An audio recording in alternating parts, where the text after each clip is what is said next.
오늘 보실 하나님의 말씀은 갈라디아서 5장 2절에서 4절 말씀입니다. 갈라디아서 5장 2절에서 4절 말씀입니다. 찾으셨으면 저와 여러분이 교독하시겠습니다. 보라, 나 바울은 너희에게 말하노니 너희가 만일 할례를 받으면 그리스도께서 너희에게 아무 유익이 없으리라. 내가 할례를 받은 각 사람에게 시주하노니 그들은 다 함께 읽으시겠습니다. 율법 안에서 율법을 얻으려 하는 너희는 그리스도에게서 끊어지고 은혜에서 끊어진 자로다. 아멘. 잠시 기도하시겠습니다. 할렐루야. 사랑이 많으신 아버지 하나님, 오늘 또 이렇게 추운 날에 저희들이 하나님 앞에 예배드릴 수 있는 모든 여건을 허락하심에 감사드립니다. 하나님, 우리가 오직 우리 하나님만 인정하며 의뢰하며 살아가고, 또한 이 예배를 통하여 그동안 우리의 연약했던 모습들을 회복하는 은혜의 시간이 되게 하여 주시옵소서. 예배를 통하여 영혼의 참 자유를 깨닫게 하시고, 아버지 하나님이 주신 그 자유를 통하여 절제와 균형이 잡힌 하나님이 원하시는 거룩의 삶을 살아갈 수 있는, 또 그렇게 살아가겠다라고 다짐하는 귀한 시간이 되게 하여 주시옵소서. 하나님 앞에 찬양하고 찬양하고 말씀 듣고 기도할 때 우리 하나님만 홀로 영광 받아 주시옵소서. 감사드리며 예수님의 이름으로 기도드리옵나이다. 아멘. 제가 고등학교 시절에 1982년 정도 되는 것 같습니다. 그때는 학교에서 단체로 영화관에 가서 영화를 보곤 했습니다. 그때 기억에 남았던 영화 중에 하나가 해바라기라는 영화가 있었습니다. 이탈리아의 영화였습니다. 해바라기 영화는 우크라이나의 해바라기 밭이 전경에 나오면서 영화 OST가 영화 음악이 들리는 것을 시작으로 이제 영화가 시작됩니다. 그 영화 줄거리를 잠시 소개해드리면, 한 마을에 아름다운 처녀와 그리고 건장한 청년이 있었습니다. 그 처녀로 나오는 분이 그 유명한 소피아 로렌이십니다. 그 둘은 너무나 사랑을 했습니다. 그래서 그 남자는 이제 너무나 사랑했기 때문에 군대에 가지 않으려고, 그 당시엔 전쟁 상황이었습니다. 군대에 가지 않으려고 이제 약간의 자기가 정말 바보인 것처럼 그런 행동을 하고, 그리고 사랑하는 여자와 결혼을 하게 됩니다. 하지만 그것이 들통이 나서 그들이 결혼하자마자 이제 그 남자는 징집이 되어서 군대에 가게 됩니다. 그리고 나서 시간이 얼마 흐른 후에 이 여자는 한 통의 편지를 통해 소식을 듣습니다. 그것은 자기 남편이 전사했다라는 것입니다. 하지만 이 아내의 마음에는 자기 남편이 절대로 전사했다라는 그것이 실제로 들리지 않았습니다. 그래서 그것을 믿지 않고 이제 전사자, 전쟁에서 죽은 분들의 명단이 있는 곳에 가서 자기 남편의 명단을 찾아봅니다. 어디를 찾아봐도 자기 남편이 없는 것을 발견합니다. 그리고 병동에서 한 병사의, 남편의 전우였던 한 병사의 이야기를 듣습니다. 자기 남편이 이제 전쟁에 죽지 않고 아마도 실종되어서 극적으로 탈출되었을 것이라는 이야기였습니다. 그리고 아마도 그가 탈출한 곳은 러시아이었을 것이라고 이야기합니다. 이 여자는 이제 이태리에서부터 러시아까지 긴 여정 동안에 남편을 찾아서 갑니다. 그리고 영화는 이렇게 전개됩니다. 그가 그 남편을 찾게 됩니다.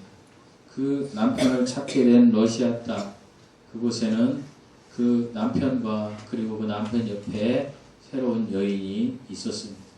그리고 그 남편과 새로운 여인 사이에서 낳은 예쁜 딸도 있었습니다. 그 여인이 기차역으로 돌아와서 오열하며 이제 이태리로 돌아와서 그 배신감에 자기 남편의 사진과 모든 물건들을 다 폐기해버리고 그리고 그 여인이 다른 남자와 결혼을 하게 됩니다. 그리고 아이를 낳습니다. 그러던 중에 세월이 지나서 한 통의 전화가 옵니다. 그것은 그 남편의 전화였습니다. 그 남편이 만나고 싶어 합니다. 하지만 여인은 만나고 싶어 하지 않았습니다. 자기는 이미 다른 남자의 아내가 되어 있었고 당신 역시 다른 여자의 아내가 되었기 때문에 만날 수 없다. 하지만 끈질긴 이 남편의 구애에 설득의 말에 의해서 이들이 다시 기차역에서 만나게 됩니다. 그리고 하룻밤을 지내게 됩니다. 하룻밤을 지내면서 그 남편이 그 여인에게 이야기를 합니다. 사실은 내가 전쟁통에 총알을 맞아서 이제 내가 기절해 있었다. 그런데 내가 눈을 떠보니 한 처녀가 앞에 있었고 그리고 그 처녀가 나를 구했으며 그리고 나는 아무것도 생각할 수 없는 사람이 됐다는 것을 나는 알았다. 그러니까 이 여인이 남편을 찾아갔을 때는 이 남편은 기억 상실증에 걸렸던 것입니다. 그러니까 아내를 알지 못했던 것입니다. 그리고 긴 세월이 지나서 이제 그가 기억을 되찾아서 내 아내가 이태리에 있다라는 것을 알고 찾아온 것입니다. 그 이야기를 들을 때 이 여인이 엄청난 눈물을 흘리며 오열합니다. 정말로 자기 인생에 가장 사랑했던 남자, 이 남자의 그 실제 상황을 자기가 느끼지 못하고 그리고 흘러간 세월, 그 손실, 그 기간의 손실에 대한 것 때문에 오열하며 그들이 각자의 삶을 위해서 이제 헤어지는 장면이 마지막 장면입니다. 제가 이 영화 이야기를 소개하는 이유는 이 영화의 OST, 영화 음악이죠. 영화 음악의 제목이 Loss of Love이기 때문에 그것은 우리나라 말로 사랑의 손실입니다. 전쟁 때문에 빚어진 두 남녀의 잃어버린 사랑이 너무나 서글프고 애달픈 영화입니다. 영화 줄거리보다 더 애달픈 건 여러분이 아마 들어보시면 알겠지만 그 음악이 너무나 애잔하다라는 것입니다. 사람이 살면서 이 사랑의 손실을 겪는 그것이 마치 음악에 모든 것이 잠겨있는 영화. 1970년에 개봉이 되었지만 우리나라에서는 전쟁에 대한 이야기로 금기시대다가 1982년도에 개봉된 영화입니다. 몇 년 전에 여러분이 열광했던 그 아내라는 드라마가 이것을 모티브로 나온 것입니다. 유동근인가 그 남자분이 기억을 잃고 엄정한가 그 아내가 찾아가고 이 영화의 모티브가 되었던 것입니다. 사람은 세상을 살면서 손실 보는 것을 매우 두려워합니다. 손실은 누구나 싫어하는 것입니다. 왜 그렇습니까? 손실은 손해, 내가 손해를 보는 것이기 때문입니다. 사랑하는 성도 여러분, 성도는 구원받은 그리스도인입니다. 구원받은 그리스도인은 은혜로 부요함을 입은 존재입니다. 우리가 은혜로 부요함을 입었으나 율법이 우리를 속박합니다. 그리고 우리의 자유함을 제어하며 우리에게 손실을 가져다 줍니다. 이런 겁니다. 내가 예수님을 만나고 기쁩니다. 그런데 어떤 조직체계 틀에서 내 기쁨과 자유를 억압합니다. 무엇으로 억압합니까? 율법으로 억압합니다. 이걸 해야 돼. 구원받은 사람은 이걸 또 해야 돼. 이걸 또 해야 돼. 이런 것들로 속박을 해서 결국에는 그 속박이 성도의 부요함을 조금씩 빼갑니다. 구원받은 사람은 꼭 주의를 지켜야 돼. 구원받은 사람은 꼭 이런 걸 해야 돼. 이렇게 하는 것이 속박한다라는 것이죠.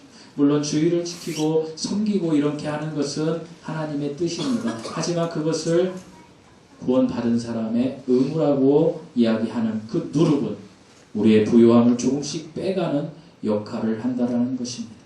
오늘 우리가 읽은 갈라디아서 5장 2절에서 4절 말씀은, 이 본문은 바울이 그리스도인이 은혜에서 율법으로 부유하게 받은 그 은혜에서 속박을 주는 율법으로 돌아올 때 있게 되는 손실을 세 가지로 설명하고 있습니다. 특별히 2절에서는 그리스도께서, 그 손실은 그리스도께서 너희에게 아무 유익이 없으리라. 그 다음에 두 번째 손실은 3절에서 율법 전체를 너희가 행할 의무를 지닌 존재이다.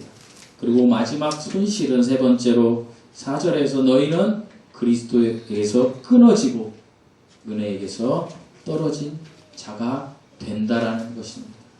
저는 오늘 이 본문을 중심으로 손실이라는 제목을 가지고 우리가 은혜에서 떨어지면 어떤 손실을 입는지 방금 소개해드린 세 가지를 가지고 여러분과 은혜를 나누고자 합니다. 첫째로 율법, 즉 대표적으로 여기서 나오는 율법은 할례입니다. 할례를 받으면 유익이 없다라는 것입니다. 우리 2절 말씀을 한번 읽어보시겠습니다. 2절 말씀입니다. 시작. 너에게 말하노니 너희가 만일 할례를 받으면 너희에게 아무 유익이 없으리라. 2절에서 나라는 대명사와 바울이라는 자신의 이름, 그 고유명사를 붙여서 바울이 기록하고 있습니다. 이 기록함은 사도 바울이 정말로 이 내용이 너무나 중요하다라는 이야기입니다.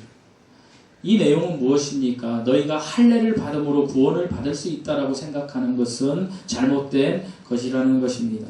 갈라디아 교인들이 구원을 이미 받았습니다. 그러면 이제 그들의 영혼은 자유합니다. 이제 하나님의 말씀대로 그들이 거룩의 삶을 살아가면 됩니다. 정직의 삶을 살아가면 됩니다. 하지만 그들이 이제 구원을 받고 나니까 어떤 이교도들이, 아니 어떤 이상한 자, 이단들이 들어와서 구원받은 사람은 할례를 받아야 돼 라고 이야기하는 것입니다. 사랑하는 성도 여러분, 여기서 유익이 없다라는 말은 모익하다라는 말과 동일한 말입니다. 성경에서 유익하다라는 말은 이런 말의 의미로 사용됩니다.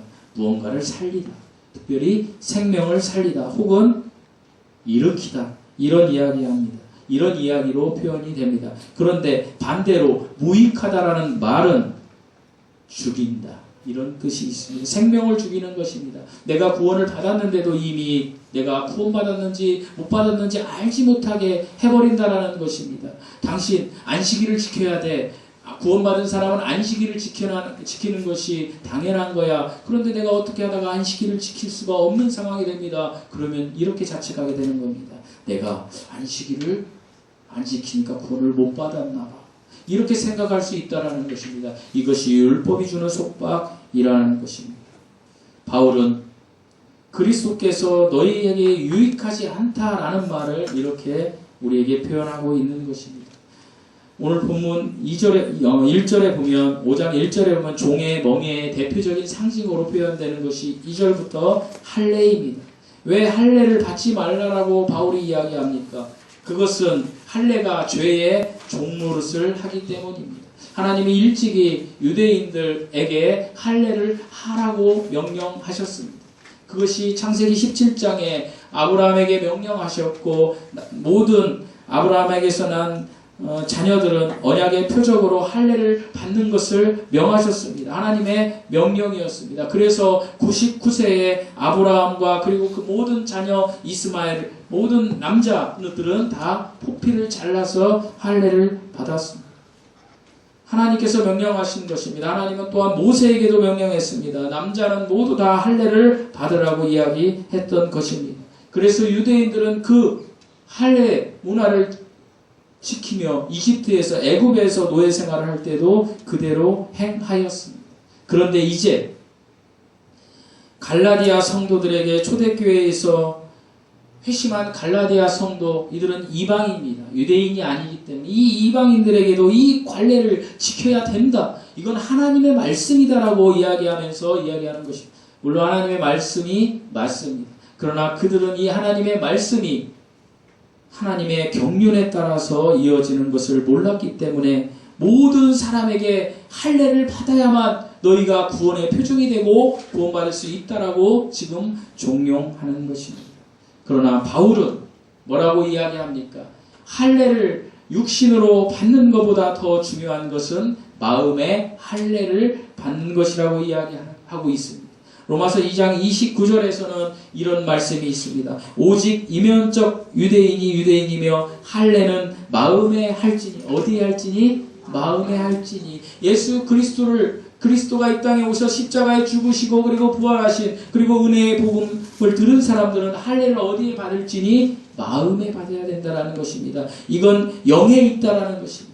여러분의 영이 본 어게인 되는 것에 있다라는 것입니다. 율법 조문에 있지 아니한 것이라. 율법이 더 이상 이제 할례의 그 역할이 끝났다라고 하나님이 이야기하시는 것입니다. 그런데 그 칭찬이 사람에게서가 아니요 다만 하나님에게서이라, 이렇게 이야기하고 있는 것입니다. 그럼 마음의 할례가 무엇입니까? 마음의 할례는 이것입니다. 회개를 이야기하는 것입니다. 이제까지 내 중심으로 살았던 삶의 자세를 180도 전환해서 하나님의 말씀 속으로 돌아와서 하나님의 임재 속으로 돌아가는 것, 이것이 마음의 할례를 받는 것입니다. 우리는 매일매일 마음의 할례를 받아야 됩니다. 사랑하는 성도 여러분, 저와 여러분은 매일매일 하나님께로 돌아가는 연습을 해야 된다는 것입니다. 그렇게 할 때 로마서 10장 4절에 나온 그리스도는 모든 믿는 자에게 의를 이루기 위하여 율법의 무엇이 되시니라? 마침이 되십니다. 예수 그리스도께서 율법의 마침이 되었기 때문에 우리는 더 이상 율법을 지키지 않습니다. 율법을 지키지 않고 마음의 할례를 통하여 우리가 율법보다 더 강한 거룩함으로 달려가는 것입니다. 사랑하는 성도 여러분, 우리 주향기 사랑교회 공동체는 하나님의 은혜 안에 영혼의 자유를 누림으로 유익한 삶을 누리는 공동체를 추구합니다. 저는 여러분이 영혼의 자유를 누리기를 소망합니다. 특별히 그리스도께서 우리 각자에게 유익이 있는 삶을 살라고 하시는 것은 영혼의 자유입니다. 하나님이 우리에게 주신 가장 큰 선물 중에 하나가 자유의 의지입니다. 여러분은 영혼의 자유를 누릴 권리가 있습니다. 그러나 이 영혼의 자유를 방종하시면 안 됩니다. 절대로 이 영혼의 자유는 하나님의 말씀 안에서 절제와 균형이 이루어진, 다른 한말로 표현하면 거룩으로 살아가는 삶이 되어야 합니다. 이 삶을 살아갈 때 하나님이 여러분과 함께 하십니다. 여러분이 영혼의 자유를 방종하는 데 쓴다라면, 세상 것을 추구하는 데 쓴다라면 하나님은 여러분과 함께 하지 않으십니다. 모든 사람에게 하나님은 가장 사랑스러운 이 자유의 의지를 주셨습니다. 여러분, 이 영혼의 자유가 얼마나 큰 건지 아십니까? Soul Liberty, 영어로 이야기하면 이 영혼의 자유는요 모든 사람에게 주어졌어요. 그런데 구원받은 그리스도에게는 더 크게 하나님의 말씀 속에서 살아갈 수 있는 풍성한 은혜로 주신 것입니다.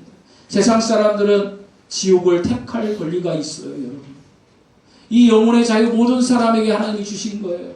사람들은 지옥을 택할 권리가 있어요. 그래서 예수 그리스도를 믿지 않는 사람들, 이 사람들은 하나님이 주신 피조물, 사람에게 주신 가장 큰 가치인 이 자유의 의지를 활용해서 지옥으로 가는 거예요.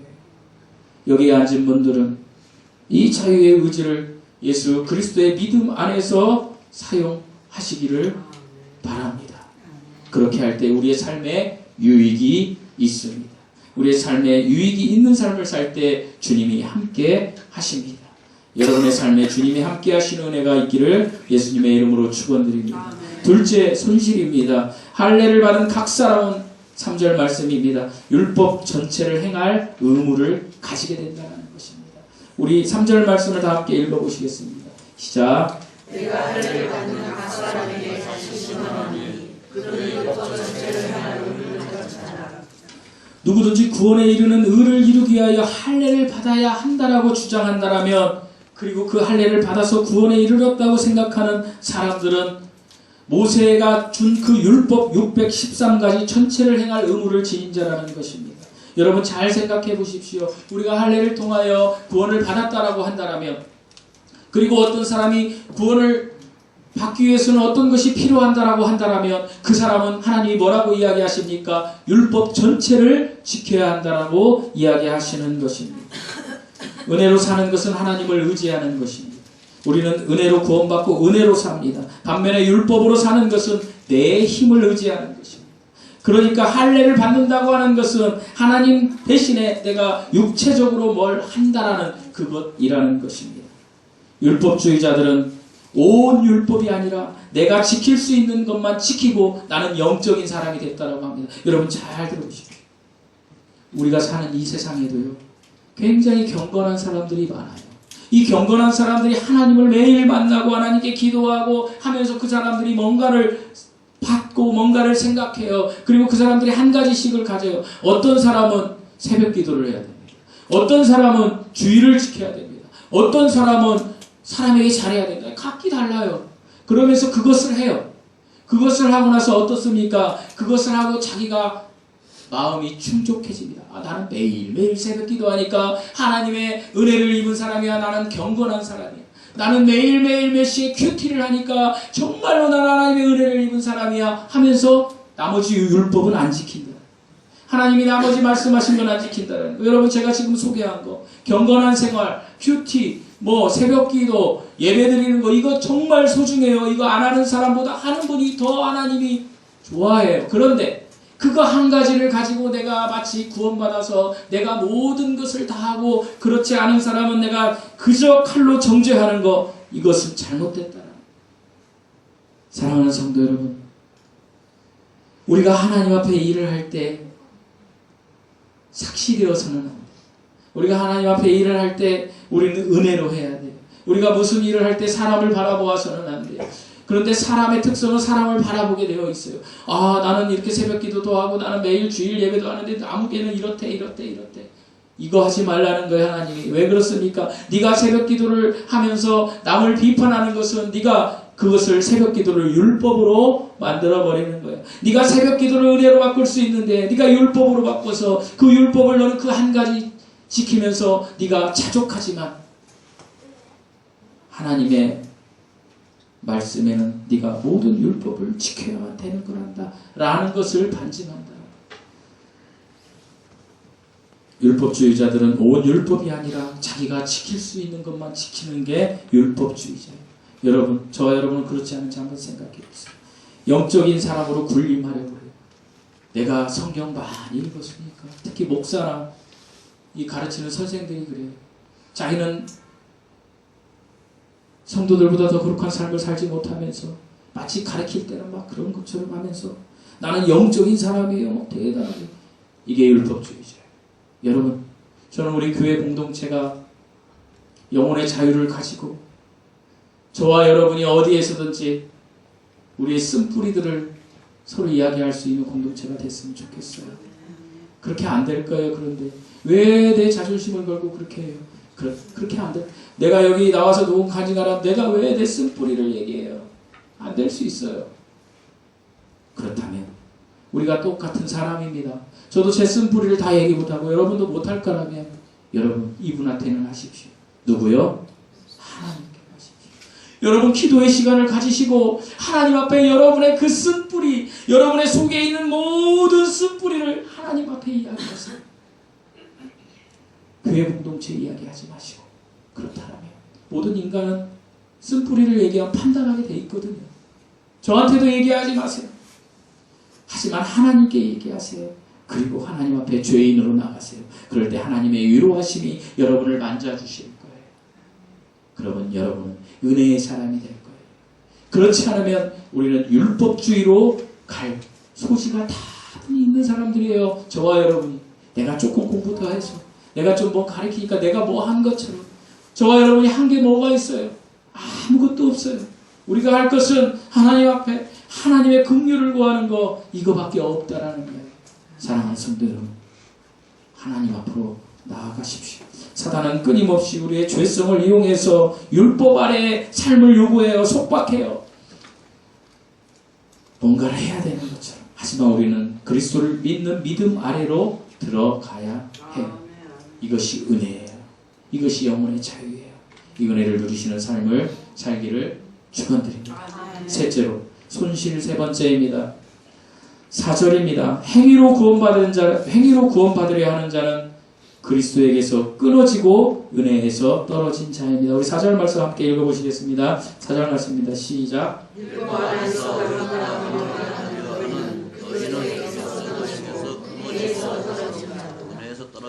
율법 중에 하나인 할례를 받아야 의인이 된다고 생각하는 사람들은 그리스도와 은혜를 포기하는 존재들이 된다는 것이 본문의 설명입니다. 율법으로 의롭게 된 자들, 유대인들, 특히 그들 중에 바리새인들, 그들은 제가 소개한 것처럼 자신들이 지킬 수 있는 것만 지키고 남을 판단합니다.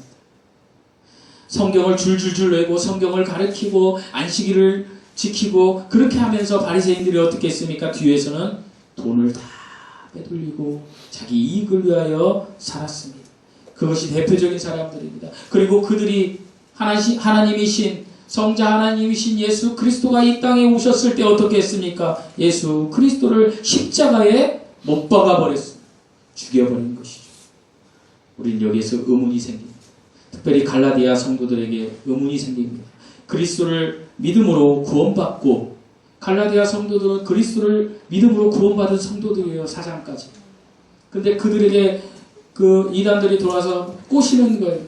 오늘날로 보면 신천지죠. 신천지가 계속 꼬시는 거예요. 그러니까 거기 가요. 거기 가서 하나님의 뜻이 아닌 율법의 속박에 이만희가 만든 속박에 눌려서 살아요.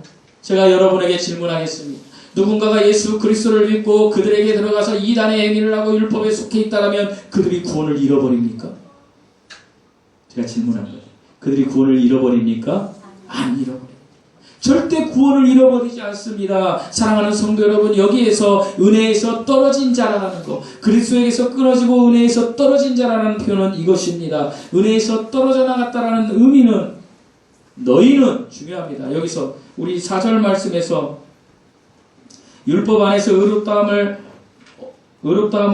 얻으려 하는 누구요? 너희는 구원받지 못한 채 율법 안에서 구원받으려고 하는 사람은 구원받지 못했지만 이미 구원받았어요. 어떻게 알 수 있어요? 우리 갈라디아서 4장 6절 말씀 다 한번 읽어보시겠습니다. 4장 6절 말씀입니다. 시작.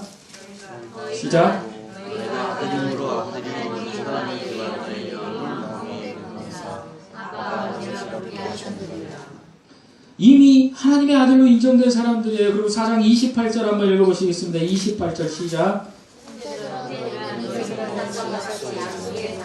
누구 자녀요? 약속의 자녀예요. 여러분도 약속의 자녀예요. 이미 구원받은 백성이라는 거예요. 31절 한번 읽어보시겠습니다.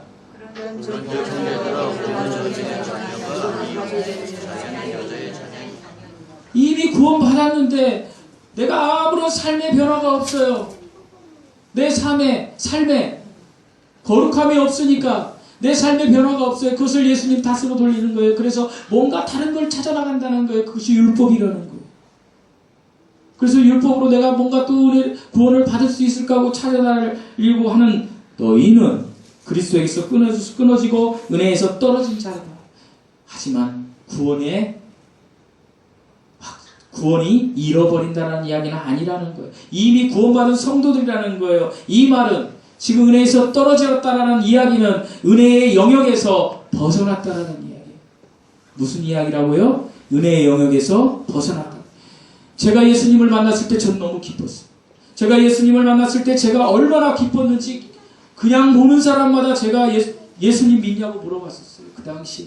아무한테나 그냥 정신 나간 사람처럼 심지어 교회 가서도 막 물어봅니다. 장로님들한테도 막 물어보는 거예요. 제가 장로님은 예수님 언제 만나셨어요? 장로님 예수님 믿으세요? 참 기가 찰려 그러시죠. 황해실 전도사님한테 누군가가 지금 이런 경험을 하고 성찬이가 이번 주에 와가지고 전도사님 예수님 믿으세요? 이러면 전도사님이 뭐랄까요? 기분 나빠할 수도 있어요. 대개는 다 기분 나빠했어요. 저는 이런 생각을 했어요. 내가 예수님 만나고 예수님을 막 내가 증거를 해요. 예수님 만나셨어요? 그러면 그분이 좋아할 줄 알았어요. 나는 언제 만났는데 너 예수님 만났구나. 왜요? 하나님의 자녀가 되었으니까. 그럴 줄 알았는데 제가 만난 모든 사람들 99.9%는 다 싫어했어요. 제가 예수님을 만나고 나서 예수님 이야기를 할 때마다 심지어 목사님들도 싫어했어요. 아니 예수님 만나는 것이 가장 좋은 게 교회 공동체인데 왜 싫어해요? 제가 의문이 들었어요. 그리고 제가 삶을 살아나가면서 점점점 이렇게 신학도 하고 목회자도 됐지만 그 예수님을 만났던 그 첫사랑을 점점점 세상에 때가 끼니까 점점점점 잃어버려요. 그 첫사랑의 은혜를. 그리고 내 육체적인 것이 들어와요. 내가 여전히 구원받았지만 내가 육체와 타협하는 거예요. 그러니까 은혜에서 떨어진 자로다라는 그 표현은 저와 같은 모습이에요. 제가 29살 때 예수님 만났을 때 그 모습. 기도원 옆에 장로님들이 성경 나눠주러 왔을 때 끝나고 나면 달려가서 장로님 성경 나눠주는 것도 중요한데 예수님을 만나셨어요. 이런 모습. 이게 정답이라는데 그런데 제 얘기하는 거예요 지금. 점점점 시간이 흐르니까 육체적인 욕심이 생겨요. 목회는 하나님 좀 타협 좀 하죠. 제가 좀 잘 살고요. 그 다음에 하고. 육체적인 게 들어오는 것이 은혜에서 끊어진 거예요. 사랑하는 성도 여러분, 100% 순도금에서 이물질이 섞인 것이 은혜에 끊어진 거라는 거예요. 은혜 플러스 육체의 영역으로 내가 들어가고 있다는. 저만 그렇습니까? 여러분도 그렇죠. 모든 사람이 그렇잖아요. 그래서 우리는 마음의 할례를 계속 받아야 된다는 얘기예요. 지난주에 내가 하나님을 생각하지 못했던 것들에 대해서 마음의 할례를 들어가요. 사랑하는 성도 여러분, 잊지 마십시오. 그리스도에게서 끊어지고 은혜에서 떨어졌다는 두 가지 부류가 있습니다. 첫 번째 부류는 아예 구원받지 못한 사람일 수도 있고, 그러나 적어도 이 갈라디아서 교회 성도들은 구원은 받았어요. 구원은 받았는데 육체가 들어온 거예요. 즉 구원받은 뒤에 율법주의, 율법 이것이 들어온 거예요. 하지만 그럴지라도 구원받은 후에 율법주의자가 되어도 구원은 보장되는 거예요. 하지만 이런 사람들은 은혜 안에서 영혼의 자유가 없어요. 여러분, 많은 사람들이 왜 교회를 안 다닙니까? 대개는 저 같은 목사에게 실망해서 그렇다고 합니다. 예수님께 실망했어요 라고 하는 사람은 내가 못 봤어요. 되게 목사에게 실망하는 거예요. 왜 그래요? 그분의 영혼의 자유에 뭔가를 넣기 때문에 그래요. 목사들이 11조 하세요. 건축원금 하세요. 옛날에 심지어 제가 다니던 교회 목사님, 아니 자기 집은 평수 늘려가며 대출 받아가며 왜 교회가 짓는데 대출 안 받아요? 이런 목사님들이 마음의 상처를 받고 간다는 사랑하는 성도 여러분, 이 율법의 속박을 주는 것이 이단의 앞잡이가 되는 거예요. 저는 우리 교회가 하나님이 주신 영혼의 자유를 여러분 각자에게 주신 영혼의 자유를 소중하게 생각하는 교회가 되기를 원해요. 사랑하는 성도 여러분, 저는 누가 교회 안 왔다고 해서 그 사람 욕하지 않아요. 우리 목사님 왜 그래? 존중합니다. 기도해 줄 뿐이에요. 사랑하는 성도 여러분, 적어도 오늘 예배 드리신 분들은 영혼의 자유를 만끽하는데 절대로 방종으로 쓰지 마세요. 내가 아무리 성경 지식이 많고 내가 아무리 교회 캐리어가 높아도 영혼의 자유를 방종으로 쓰면 그 사람의 인생은 은혜에서 떨어진 사람이에요. 영혼의 자유를 하나님께로 쓰세요. 하나님께, 하나님의 말씀으로 돌아오라는 거예요. 하나님의 말씀으로 돌아와서 하나님의 임재로 돌아오세요. 이것이 은혜에 붙어있는 자의 삶이에요. 사랑하는 성도 여러분, 그리스도를 믿는 믿음으로 구원받으셨습니까? 그렇다면 우리는 자유한 사람들입니다. 1절에서 4절까지 바울은 1장에서 4절까지 갈라디아서 1장에서 4장까지 교리적으로 예수 그리스도의 복음 외에는 구원받는 그 어떤 것도 더하거나 뺄 수가 없습니다 라고 여러분에게 그렇게 이야기를 하고 이제 바울은 이야기하는 거예요. 그러면 5절부터는 영혼의 자유를 누리십시오. 영혼의 자유를 누리십시오. 이야기를 하는 거예요. 그리고 이제 5장 후반부에는 영혼의 자유를 육체로 기회로 삼는 사람, 성령의 열매로 거두는 사람에 대해서 이야기가 나오는 거예요. 우리는 그리스도를 믿는 믿음으로 자유하셨다면 우리 삶도 자유해야 돼요. 영혼의 자유해야 돼요. 육체가 아무리 속박받아도 영혼의 자유를 가져야 돼요. 더 이상 구원받으려고 율법적인 무언가를 쫓아다니지 마세요. 그런데 인생을 허비하지 마세요. 오 나와 샀다니 하죠. 그리고 신천지가 7,000원씩 주면 밥 들고 그런 짓거리 하지 마세요. 예수 그리스도의 복음을 전하세요. 우리 교회로 오세요가 아니라 예수 그리스도의 복음을 전하세요. 예수 그리스도의 복음은 고린도전서 15장 1절에서 4절까지 예수께서 당신을 위하여 죽으시고 십자가에 못 박혀 죽으시고 그리고 장사지낸 바 사흘 만에 부활되셨습니다. 이것이 복된 복음입니다. 그리고 거기 하나 조금 플러스하면 복된 소망이 있는데 그것은 예수님께서 다시 오신다라는 것입니다. 이것을 증거하는 삶. 그리고 삶에서 거룩한 삶을 삶. 이것이 자유 안에 있는 자의 삶입니다. 우리는 은혜에서 떨어진 자의 삶이 아닌 은혜 안에 있는 거룩한 삶을 통해서 하나님을 증거하는 증인의 삶을 살아야 합니다. 이제 시작될 2020년 아니 오늘부터 결단하시고 증인의 삶을 한번 살아보십시오. 여러분의 인생이 바뀔 것입니다. 복된 인생으로 바뀔 것입니다. 하나님이 채워주실 것입니다. 이 축복이 여러분에게 임하시기를 예수님의 이름으로 축원드립니다. 기도하시겠습니다.